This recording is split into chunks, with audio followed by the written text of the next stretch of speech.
हामीले जत्रो ठुलो एंगलको भ्यालु पत्ता लगाउनको लागि एउटा रुललाई फलो गर्छौं। जस रुलको नाम कास्ट हो अथवा केही विद्यार्थीहरूले यसलाई कास्ट नभनेर ASTC को रुल पनि भन्छ। आज यो रुलले कसरी काम गर्छ भनेर आज म देखाउन गइरहेको छु। यसको लागि सबभन्दा पहिला हामीले ग्राफ बनाउँदाखेरि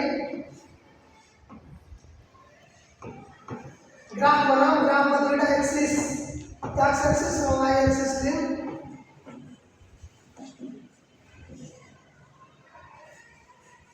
ग्राफमा यो x y dash x dash र यो y।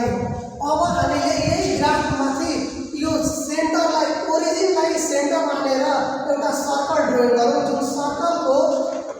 जो सर्कलको रेडियस हुन्छ 1 युनिट। यो मानौं एउटा 1 युनिट भएको एउटा रेखा हो। सर्कल ड्रा गरौँ।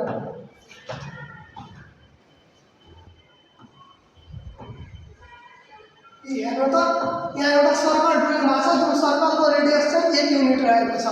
अब यो सर्कलमा यो रेडियसलाई तलको x एक्सिससँग जोड्दा यो ठ्याक्कै एउटा राइट एंगल ट्रायंगल बन्छ। यो राइट एंगल ट्रायंगलको OA र B हुन्छ। OAB नाम राखौं। यहाँ चाहिँ सर्कलको सर्कलको रेडियस जुन चाहिँ यो राइट एंगल ट्रायंगलको हाइपोटेनस हो 1 युनिट छ र यहाँ चाहिँ यो बेस चाहिँ x युनिट छ र यो y युनिट छ। किनभने यो x एक्सिसमा पर्छ र x एक्सिसमा पर्ने भएकाले यसको केही लेन्थ छ जसले गर्दा यो x भयो र यो y भयो। अब हामीले चाहिँ यसमा cos थीटालाई x मान्छौं र sin थीटालाई y मान्छौं। तर यस्तो किन भएको हो भने पहिला त्यो बुझौं है। cos थीटा भनेर हामीले p/b/h बेस बाई हाइपोटेनस भनेर पढ्छ। यहाँ थीटा यसलाई इलेट गर्ने हो भने बेसको रूपमा यो x हुन्छ र हाइपोटेनसको रूपमा त्यो 1 युनिट हुन्छ जसले गर्दा cos थीटा x भएर हुन्छ र sin थीटा पत्ता लगाउने हो भने sin theta p/h perpendicular by height p को रूपमा y र हाइपोटेनसको रूपमा 1 हुन्छ जसले गर्दा यहाँ पनि y युनिट नै आउँछ। y युनिट आउँछ। अब यहाँ cos x युनिट र y cos x र y र sin चाहिँ y आएको छ। अब चाहिँ हामीले कास्टको नियम अनुसार ग्राफमा भएको यो फर्स्ट क्वाड्रेन्टलाई फर्स्ट चतुर्थांशमा सबै ट्रिग्नोमेट्रिकको रेशियोहरु पोजिटिभ हुन्छ। यहाँ चाहिँ sin र cosec पोजिटिभ हुन्छ। sin र cosec पोजिटिभ र यहाँ चाहिँ tan र cot अनि यहाँ cos र sec पोजिटिभ हुन्छ। अब यसलाई हेरौँ। जहाँ sin र cos पोजिटिभ हुन्छ त्यहाँ tan पनि अवश्य पोजिटिभ हुन्छ। किनभने tan थीटा भनेकै हाम्रो sin theta by cos theta हो।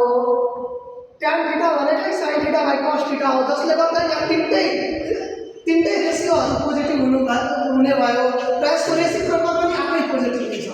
तर यहाँ आउँदाखेरि दोस्रो चतुर्थांशमा आउँदाखेरि हाम्रो यो x एक्सिस चाहिँ माइनस हुन्छ र y एक्सिस चाहिँ प्लस हुन्छ जसले गर्दा हामीले सुरुमै भनेका थियौं y भनेको sin हो जसले गर्दा sin र यसको रेसिप्रोकल रेशियो cosec यहाँ पोजिटिभ हुने भयो। तर sin र cosec बाहेक जस्तै sec थीटा cos भनेको हाम्रो x थियो जसले गर्दा यो माइनस हुन्छ। यो माइनस हुनु बित्तिकै यहाँको यसको रेसिप्रोकल रेशियो पनि माइनस हुन्छ र tan थीटा पनि माइनस हुन्छ किनभने sin theta by cos theta हो। तर यहाँ cos माइनसमा भएकाले यो पनि माइनस हुन्छ जसले गर्दा दोस्रो चतुर्थांशमा sec र sin र cosec पोजिटिभ र बाँकी चारवटै रेशियोहरु नेगेटिभ हुन्छ। दोस्रो चतुर्थांशमा x पनि माइनस र y पनि माइनस हुन्छ। यसले गर्दा यहाँ x माइनस भएका कारणले sin माइनस हुने भयो। sin माइनस हुने भयो र y माइनस भएको कारणले cos माइनस हुने भयो, जसले गर्दा हामी ट्यानको फर्मुला हाल्दाखेरि sin बाई cos हो। तर यहाँ दुवै sin र cos माइनस भएकाले sin र cos क्यान्सल हुन्छ र tan प्लसमा हुन्छ। यहाँ चाहिँ tan र cos पोजिटिभ र बाँकी चारवटा रेसियोहरू नेगेटिभ हुन्छ। त्यसैगरी यो चौथो चतुर्थांशमा चाहिँ cos र sec मात्र पोजिटिभ हुन्छ, किनभने चौथो चतुर्थांशमा x पोजिटिभ छ र y माइनस छ। अब हाम्रो x भनेको cos थीटा हो र y भनेको sin थीटा हो, यसले गर्दा यहाँ cos पोजिटिभ हुने भयो र sin नेगेटिभ हुने भयो। cos पोजिटिभ हुन बित्तिकै यसको रेसिप्रोकल रेसियो sec पनि पोजिटिभ र sin नेगेटिभ हुन बित्तिकै यसको रेसिप्रोकल रेसियो cosec पनि नेगेटिभ र tan को फर्मुला युज गर्दा sin by cos sin theta by cos theta हुन्छ, जसले गर्दा यहाँ sin, तर यहाँ sin नेगेटिभमा छ, त्यही भएर यहाँ cos पनि नेगेटिभ हुन्छ।